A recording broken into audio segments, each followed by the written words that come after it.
Question: what will you do in time of emergency? Number 1, uutang. Number 2, hihiram. Or number 3, you have no idea.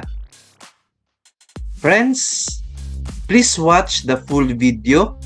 Let's talk about 5 reasons why you need an emergency fund.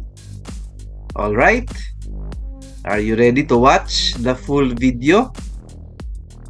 If yes, so let's get started.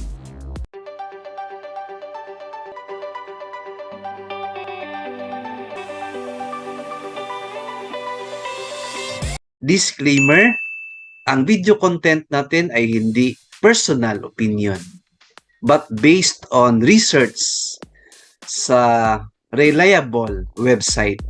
Alright? First question. What is emergency fund? Answer, it is a financial safety net for future mishaps and or unexpected expenses. Second question, why you need an emergency fund? Answer, number 1, unemployment. Number 2, medical emergencies. Number 3, calamities. Number 4, emergency home repair.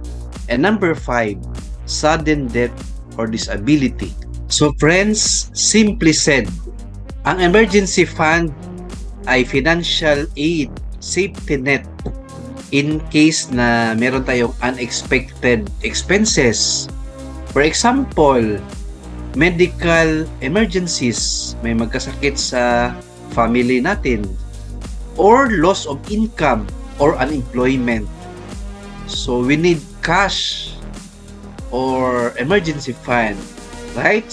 So no need for us na mag-utang, maghiram sa mga relatives natin or friends because we now have emergency fund, right? Especially sa mga friends natin na maka-experience ng death sa family or disability or simply having a home repair, no, yung damage sa bahay natin in case of calamities like flood, earthquake. So kung may damage yung bahay natin, if may emergency fund tayo, meron tayong pang-repair sa bahay, right? So yan po ang importance ng emergency fund. Before we proceed to our third and last question, konting favor lang po.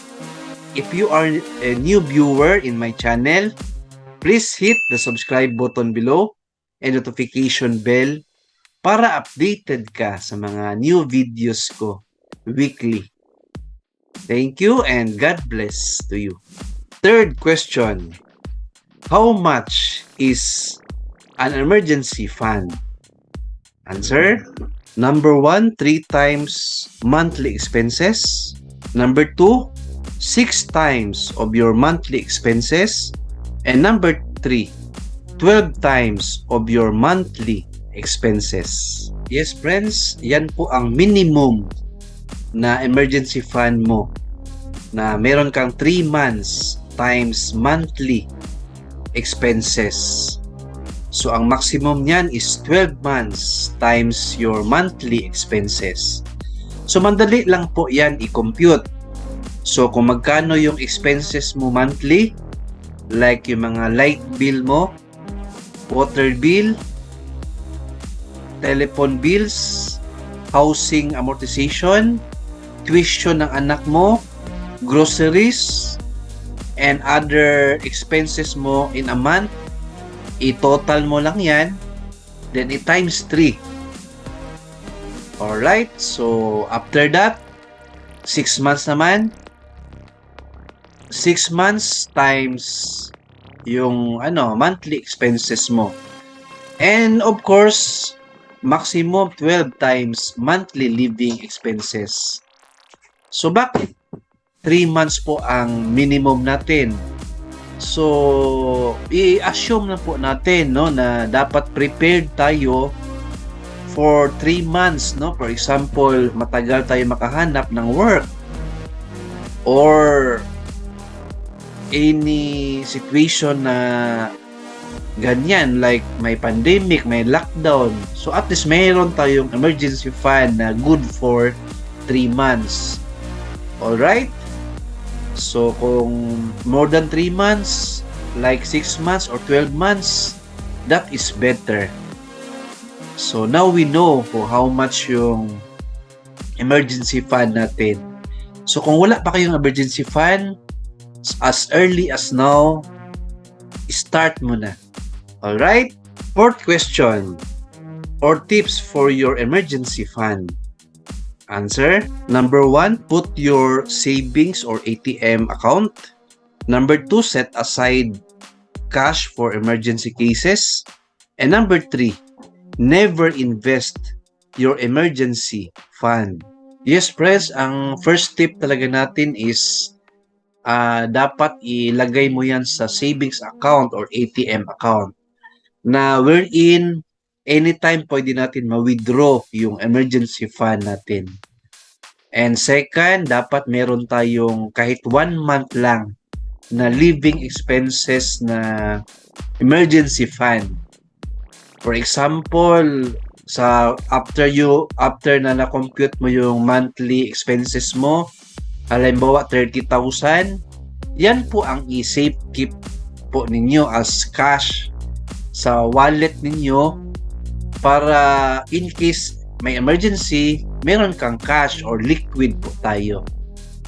Alright? And third tip, of course, yung emergency fund natin is for emergency fund talaga yan.